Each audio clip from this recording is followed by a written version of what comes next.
Existe uma voz que conhece todos os seus segredos, até aqueles que você jurou nunca ter cometido, até aqueles que você esqueceu de propósito. Bem-vindos de volta, criaturas da noite, ou simplesmente bem-vindos, se é a sua primeira vez no Sanctum. Viper aqui, pronto para mais um conto de horror, sem filtro e sem piedade. O de hoje acontece no convento de clausura, em 1971, numa noite de tempestade. Uma mulher entra em um confessionário para falar com Deus. Alguém responde, e não é Deus.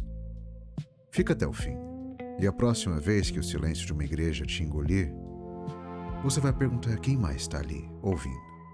E o avisinho de sempre, porque eu sou um anfitrião responsável, às vezes. Horror religioso, para variar. Se você acende vela para santo, dorme com terço embaixo do travesseiro e benze a casa toda terça-feira, essa vai doer bonito. Relaxa. Provavelmente não é pecado assistir. Provavelmente. Apague as luzes. Acomode-se. Que o ritual comece em A Confissão.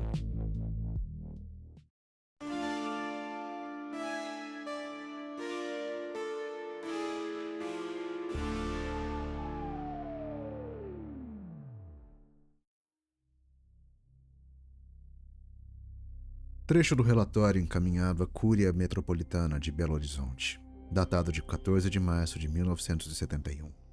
Classificação: reservado. O convento de Santa Rosa, ordem contemplativa fundada em 1887, abrigava na noite dos acontecimentos 14 religiosos em regime de clausura perpétua. Após a tempestade, no dia 8 de março, este bispado foi chamado a intervir em razão de irregularidades no comportamento da irmã Cecília Maria do Sagrado Coração, de 23 anos. Professa havia 17 meses. As outras 3 irmãs encontravam-se em perfeito estado de saúde. Não havia sinais de violência no edifício, as portas estavam trancadas pelo lado de dentro, como prescreve a regra. Os registros do confessionário, conforme determinação canônica, foram queimados na presença deste signatário antes da redação do presente documento. Resta a este bispado consignar para os devidos fins que a irmã Cecília não foi encontrada. Resta também consignar, e aqui o redator pede licença para uma observação que escapa ao tom oficial, que as outras irmãs estavam todas vivas. Esse foi o problema. O frio de Minas chegava de madrugada pelas frestas das janelas altas, e se demorava nas pedras do corredor norte como se tivesse memória. Cecília acordava antes do sino, sempre antes do sino. Era uma vaidade pequena que ela já havia confessado 3 vezes ao padre Jorge, e que ele já havia perdoado 3 vezes com a mesma frase distraída, e que ela continuava cometendo porque acordar antes era a única coisa naquela vida que ainda lhe pertencia. Levantava no escuro, vestia o hábito sobre a camisola de algodão grosso, calçava sandálias frias e, antes de descer para as matinas, parava diante do pequeno espelho oval do corredor, o único espelho do convento, pendurado ali não por vaidade, mas por necessidade, para que as irmãs ajustassem o véu antes da capela. Ela se via apenas em pedaços, um olho, a boca, a linha do queixo. Era assim que se conhecia desde os votos, por fragmentos. Naquela manhã, antes do que viria, Cecília tocou com a ponta do dedo a pinta pequena que tinha ao lado direito da boca. Gesto antigo. A mãe dela dizia, quando ela era menina em Diamantina, que aquela pinta era um beijo de anjo, que toda criança nasce com um, mas que a maioria não deixa a marca. Cecília sorriu fracamente para a lembrança, ajustou o véu branco e desceu para rezar. O convento de Santa Rosa era um prédio de pedra escura entalada entre 2 morros, 3 horas a cavalo da vila mais próxima. Tinha um pátio interno com uma figueira velha, um cemitério com 6 lápides, uma cozinha que cheirava a fumaça mesmo no verão, e uma capela cujas paredes ainda guardavam os afrescos descascados de um pintor italiano que havia morrido lá em 1903. A regra era simples. Silêncio do anoitecer ao meio-dia, oração de hora em hora, trabalho manual à tarde, jejum nas quartas e sextas. As irmãs falavam apenas o necessário. Nem isso, quando podiam evitar. Cecília tinha entrado por amor. Era importante repetir isso para si mesma. E ela repetia. Tinha entrado porque sentia o chamado desde os 15 anos. Quando a avó morreu e ela passou 3 noites velando o corpo sozinha e sentiu mesmo, com a clareza de quem ouve o próprio nome, que havia algo que a esperava num lugar silencioso. O confessionário ficava na lateral esquerda da capela. Madeira escura, lavrada à mão pelo mesmo carpinteiro que tinha feito os bancos, lá pelos idos de 1920. Tinha 2 portas estreitas, uma grade central de ferro fundido em forma de cruz e um cheiro próprio, cera derretida, suor antigo, o verniz que já não brilhava mais. As irmãs se confessavam às terças, com o padre Jorge, que vinha da vila a cavalo. O lado do confessor era dele, e só dele. Nenhuma das irmãs jamais o ocupava, porque ouvir confissão e absolver pecados é poder reservado ao sacerdote, e uma freira que se sentasse naquela cadeira estaria usurpando algo que a igreja, havia séculos, proibia. Mas o confessionário também servia, fora das terças, como pequeno oratório privado. Uma irmã podia entrar do lado do penitente, o lado dela, o lado de quem se ajoelha e pede, e rezar sozinha. Algumas faziam isso. Cecília fazia. Foi numa dessas noites, na primeira semana de fevereiro, que ela ouviu a voz pela primeira vez. Ela estava ajoelhada do lado do penitente, terço entre os dedos, dizendo a 5ª dezena. A capela estava vazia, o convento em silêncio absoluto. E do outro lado da grade, do lado do confessor, do lado onde não havia ninguém porque o padre Jorge tinha ido embora havia 3 dias, do outro lado, uma voz suave, masculina, cansada, disse: "Há quanto tempo, irmã, desde sua última confissão?" Cecília não se moveu, não respirou. Esperou que a voz se desfizesse no silêncio como se desfazem os sonhos quando a gente acorda e tenta segurá-los. A voz esperou também, pacientemente, e então disse: "Tudo bem, eu começo." E era isso que estava errado, embora Cecília só fosse entender muito depois. A voz tinha feito a ela a pergunta que só um padre faz: há quanto tempo desde sua última confissão? E agora se preparava para confessar a ela, como se ela fosse quem tivesse o poder de ouvir, como se ela pudesse, ao fim, absolver. Na primeira noite, a voz confessou ter desejado a morte do irmão mais novo aos 7 anos. Disse que tinha empurrado o menino no rio sabendo que ele não sabia nadar, e que tinha rezado durante todo o resgate para que o resgate fracassasse. Disse que ainda sentia, às vezes, o alívio sujo daquele momento em que pensou que o irmão estava morto. Cecília saiu do confessionário tremendo. Subiu para a cela. Não dormiu. Ela tinha empurrado Tiago em um rio quando tinha 7 anos. Ninguém sabia. Ninguém nunca tinha sabido. Tiago tinha sobrevivido. Tinha crescido, tinha se mudado para São Paulo e mandava cartas no Natal.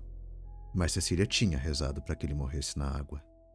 E ela nunca tinha contado isso a ninguém, nem ao padre Jorge, porque ela tinha enterrado essa memória tão fundo que às vezes acreditava ter inventado. A voz sabia. Na segunda noite, ela quase não foi. Ficou no claustro até às 10. Mas o frio entrou pelas frestas, e a vela do corredor se apagou sozinha 3 vezes. E quando ela finalmente desceu para a capela, porque não conseguia ficar mais parada, encontrou a porta do confessionário aberta, como se a esperassem. Entrou. A voz confessou ter sentido orgulho no dia da profissão dos votos. Disse que durante a cerimônia, quando o bispo passou pelas noviças prostradas no chão e fez o sinal da cruz sobre suas cabeças, sentiu, apenas por um instante, uma alegria fria, parecida com triunfo. Disse que naquele momento achou que era mais santa do que as outras. Disse que sabia que esse pensamento era veneno e que mesmo assim havia sorrido sob o véu. Cecília chorou em silêncio. Chorou porque era verdade. Chorou porque ninguém no mundo poderia saber daquilo. Ninguém, a não ser ela mesma e Deus, E Deus não falava através de grades de ferro fundido na lateral de uma capela mineira. "Quem é o senhor?" ela conseguiu sussurrar. A voz não respondeu àquela pergunta. Respondeu a outra, que Cecília não tinha feito. "Você quer saber se está enlouquecendo? Não está? Eu sei coisas que ninguém pode saber. Continuemos." E continuaram. Na terceira noite, a voz confessou pecados que Cecília nem se lembrava de ter cometido. Uma maldade dita a uma colega na escola primária, um dinheiro tirado da carteira da mãe aos 12 anos, uma promessa quebrada, uma calúnia. Coisas pequenas, miúdas, insignificantes pela contabilidade do mundo. Mas a voz pesava todas com a mesma exatidão fria, como se cada uma fosse igual em peso a um assassinato. Cecília começou a entender, naquela noite, que existia um livro em algum lugar, um livro onde tudo estava escrito, e que a voz lia desse livro. E havia outra coisa pior, que ela demorou ainda mais para admitir. A cada confissão, a voz terminava do mesmo jeito, pedindo: "Absolva minha irmã." E Cecília, que sabia desde o noviciado que uma freira não absolve, que não tem esse poder, que só Deus e o sacerdote o têm, sentia, noite após noite, uma vontade pequena e quente de dizer as palavras mesmo assim, de erguer a mão, de fazer o sinal sobre a grade e dizer: "Eu te absolvo." Era só uma vontade. Ela nunca cedia. Mas a vontade voltava, mais forte, mais doce. E cada vez era mais difícil lembrar por que não devia. Por que aquela cadeira não era dela? Por que aquele poder não era dela? Por que dizer aquelas palavras seria roubar algo que não se rouba impunemente? Na quarta noite, a voz confessou um pecado que Cecília jurou nunca ter cometido, e que, conforme a voz descrevia, ela foi reconhecendo. Reconhecendo aos poucos. Era a memória de um gesto que ela tinha feito aos 15 anos diante do espelho do quarto, sozinha, depois do enterro da avó. Um gesto que ela tinha apagado da própria cabeça com tanta força que ele tinha virado uma sombra. A voz descreveu o gesto, descreveu o que Cecília tinha pensado enquanto fazia. Descreveu o cheiro do quarto, a roupa que ela estava usando, a oração estranha que ela tinha murmurado depois. Uma oração que não era uma oração, que era outra coisa, que era um pedido feito para alguém que não era Deus. Cecília saiu do confessionário e vomitou no jardim. As outras irmãs começaram a notar. Irmã Ângela, a mais velha, encontrou-a 2 vezes parada no corredor sem se mover, olhando para o nada, com os lábios mexendo em silêncio. Irmã Bernadette, encarregada da cozinha, reparou que Cecília não comia havia dias. A madre superiora, Dona Clarissa, mandou chamá-la ao escritório. Cecília foi. Sentou. A madre superiora perguntou se estava tudo bem. Cecília abriu a boca para responder e ouviu a própria voz dizer, com clareza calma: "Tudo bem, madre. Eu nunca estive melhor." Mas ela não tinha pensado em dizer aquilo. Ela tinha pensado em pedir socorro. Saiu do escritório com as mãos frias. Subiu para a cela, sentou na beirada da cama e tentou rezar o Pai Nosso e descobriu, no meio da segunda linha, que tinha esquecido as palavras. Não todas, apenas algumas. As mais importantes. Naquela noite, a quinta noite, ela desceu para o confessionário com uma decisão. Ia perguntar diretamente, ia exigir o nome, ia mandar a coisa embora em nome de Cristo, como Cristo havia mandado, como estava escrito. Sentou, esperou. A voz não veio. Esperou meia hora, 1 hora, 2. E então, quando ela já se levantava, aliviada e ao mesmo tempo desesperada, a voz disse, não do outro lado da grade, mas atrás dela, dentro da cabine estreita do penitente, tão perto que ela sentiu a respiração: "É você quem deveria estar se confessando, irmã. Já não percebeu?" Cecília não se virou. Não havia espaço para se virar. A cabine tinha 60 centímetros de largura. E mesmo assim, a respiração continuou. Atrás dela, onde não cabia nada. E ela entendeu as 2 coisas ao mesmo tempo. E as 2 a gelaram. Que uma freira só deveria se confessar. nunca ouvir confissão, e que, durante todas aquelas noites, a voz a havia posto no lugar do confessor sem que ela percebesse. Tinha feito dela quem ouve, quem pesa os pecados, quem se senta na cadeira que não é sua, e quem se senta naquela cadeira sem ter direito. Descobriu Cecília tarde demais. Abre uma porta, não para fora, mas para dentro de si. O bispo chegou no dia 8 de março, à tarde, sob um céu já carregado. Vinha de Diamantina, a pedido da Madre Superiora, que havia escrito uma carta em termos cuidadosos sobre uma das irmãs que precisava, talvez, de uma orientação espiritual mais firme. Dom Aurélio Ferraz tinha 62 anos.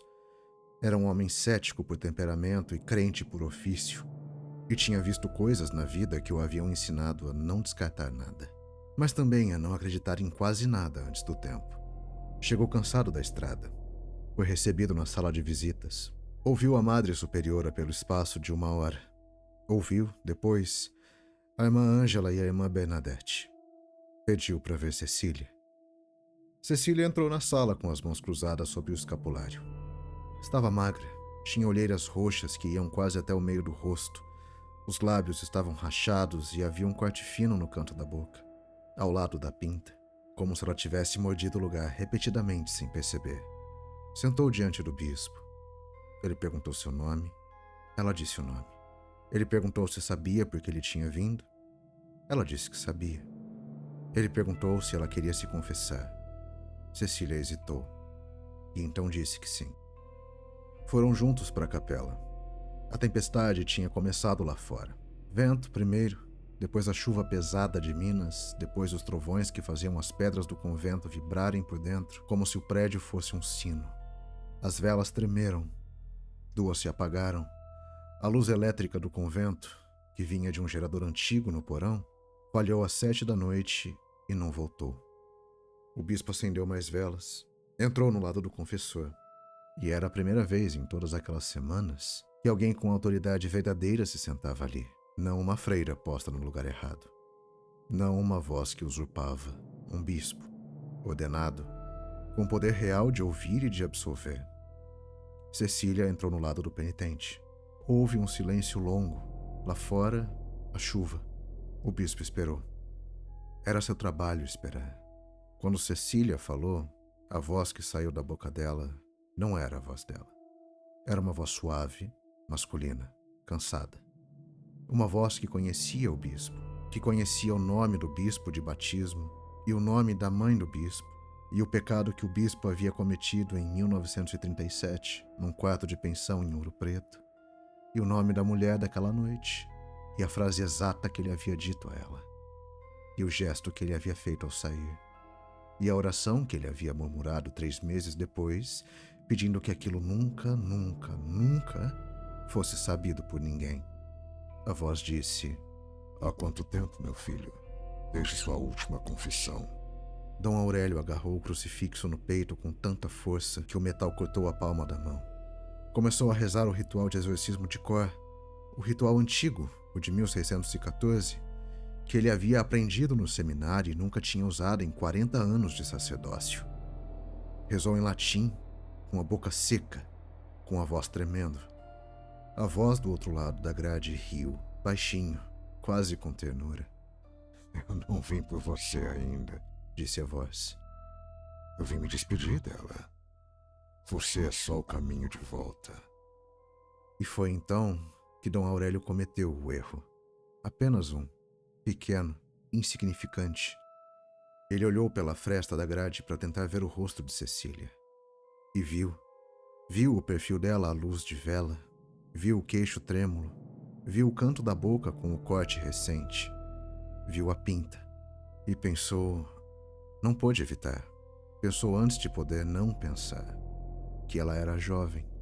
Que ela era bonita. Que era uma pena. Pequeno. Pequeníssimo. Um pensamento de meio segundo. Reprimido no segundo seguinte. Lavado por uma Ave Maria desesperada no terceiro. Mas suficiente. A voz do outro lado parou de rir. Ficou em silêncio. E disse, agora num tom diferente, num tom de quem confirma uma transação: Obrigado, meu filho. Era só o que eu precisava. Quando o bispo finalmente conseguiu abrir a porta do confessionário, a porta do lado do penitente estava aberta.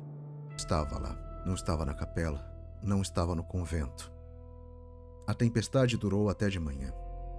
As outras irmãs foram encontradas em suas celas, dormindo profundamente, sem memória do que tinha acontecido na capela durante a noite. O bispo passou as horas seguintes ajoelhado diante do altar, rezando, esperando o amanhecer, sentindo às vezes uma respiração no espaço atrás dele, onde não havia ninguém. 7 dias depois, na Catedral de Diamantina, Dom Aurélio Ferraz celebrou a missa de 7º dia pela irmã Cecília Maria do Sagrado Coração. Embora oficialmente ela constasse apenas como desaparecida, e embora ele soubesse com a certeza dos que sabem essas coisas, que ela não estava nem viva nem morta no sentido em que essas palavras costumam significar alguma coisa. A catedral estava cheia. A notícia havia se espalhado pela região como notícias se espalham nas pequenas cidades, por sussurros e por silêncios. Ele celebrou o rito com uma precisão minuciosa, desesperada até. Quando chegou o momento da consagração, ergueu a hóstia, fechou os olhos, disse as palavras e sentiu, no segundo em que as disse, o silêncio mudar. Era o silêncio do confessionário do convento de Santa Rosa. Aquele silêncio específico, denso, de coisa que escuta. O silêncio que ele tinha aprendido a reconhecer e que esperava, com cada fibra do corpo, nunca mais ouvir. Abriu os olhos, olhou para a congregação. Os fiéis estavam de cabeça baixa em adoração, como ensina o rito. Banco por banco, ele varreu a igreja com um olhar, esperando ver o que sabia que ia ver, e ao mesmo tempo rezando para não ver. Viu, no fundo da nave, a poucos passos da porta dupla de madeira que estava fechada, no centro exato do corredor entre os bancos, ali onde a perspectiva da igreja convergia como num quadro renascentista, havia uma mulher. Estava parada, imóvel. Usava um véu preto, comprido, que descia até a altura do peito. Os fiéis em volta dela rezavam como se ela não existisse, porque, para eles, ela não existia. Dom Aurélio segurou a hóstia no ar. Não conseguiu baixá-la, não conseguiu se mover. E então a mulher sorriu. Não foi um sorriso largo, não foi um sorriso teatral. Foi um sorriso pequeno, contido, quase terno. Um sorriso de quem reencontra um conhecido depois de muito tempo. E quando o canto da boca dela se levantou, a luz fraca dos vitrais alcançou seu rosto por baixo do véu. Apenas o suficiente. Apenas o necessário. Ali, ao lado direito da boca, a pinta. A mesma pinta que ele tinha notado na noite da tempestade. A mesma pinta que ele tinha, por meio segundo, achado bonita. Ele entendeu então, com a clareza fria das coisas que se entendem tarde demais, que ela tinha encontrado o caminho de volta através dele. Que a curiosidade dele, o pensamento dele, o pequeno desvio inconfesso dele, tinha sido o fio, uma brecha mínima, suficiente. A hóstia tremia em sua mão. A mulher do véu preto continuava parada no meio do corredor, sorrindo, esperando. E Dom Aurélio Ferraz compreendeu, enfim, que algumas portas, depois de abertas, não se fecham por dentro nem por fora, e que ele ia precisar, dali em diante, de alguém que pudesse confessá-lo, mas que não havia mais ninguém, não para ele, não para isso. E aqui o círculo se fecha mais uma vez. Eu não vou explicar o que aconteceu com a irmã Cecília. Vocês viram, vocês entenderam. E se ainda não entenderam, talvez seja misericórdia. Mas deixem eu plantar uma última coisa antes de vocês apagarem a tela. Toda confissão tem 2 lados de uma grade. De um lado, quem carrega o peso. Do outro, quem tem o poder de tirá-lo. A vida inteira a gente assume que sabe de que lado está sentado. Cecília também assumia. Então me digam, nos comentários, quem absolve o confessor? Quem ouve a confissão de quem ouve confissões? Pensem com cuidado. A resposta diz mais sobre vocês do que sobre ela. Se essa oferenda fez efeito, vocês já sabem o ritual. Deixem o like. Se inscrevam. É o que mantém o Sanctum vivo. Literalmente. Até a próxima invocação, criaturas da noite. Bons pesadelos.